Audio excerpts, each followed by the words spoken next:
The European Union's voting system was described as corrupt by Conservative Party Brexiteer Jacob Rees-Mogg. The EU's democratic processes have come under fire in the wake of the Brexit vote, as it was one of the key drivers behind the UK's decision to leave the bloc in 2016.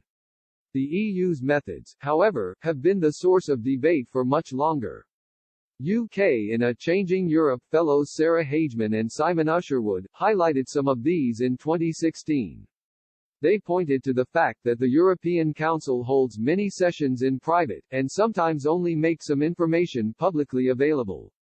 The European Parliament, the institution of the EU where members are directly elected by voters, also only appears to have limited powers. It cannot formally propose new laws or raise taxes, for example. Mr. Rees-Mogg, currently leader of the House of Commons, hit out at the way representation is distributed within the bloc in a speech at the Oxford Union. He used the example of Malta, which has one MEP slot for every 70,900 Maltese, while the UK had one MEP for every 880,000 British voters. The MP for North East Somerset branded this a gerrymandered voting system. He said, decision-making in the Council of Ministers is now almost entirely made by qualified majority voting, and I thought you would be interested to know that the UK has 29 votes in this system compared to Malta that has 3. That means per head per Maltese population, they have 15 times more influence in the Council of Ministers, ladies and gentlemen, than you do.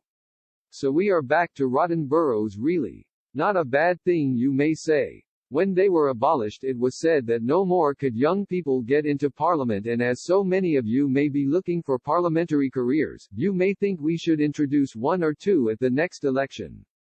But you better go off to Malta, because that's the rotten borough of the European Union. Rotten boroughs were parliamentary boroughs or constituencies in the UK before the Reform Act 1832, which could be used to gain unrepresentative influence within the Commons despite having a very small electorate. The Tory Brexiteer continued in 2013, when it comes to the European Parliament, they are not 15 times better represented than us, it is a more modest 10 times better represented than we are. So what sort of a democracy is that?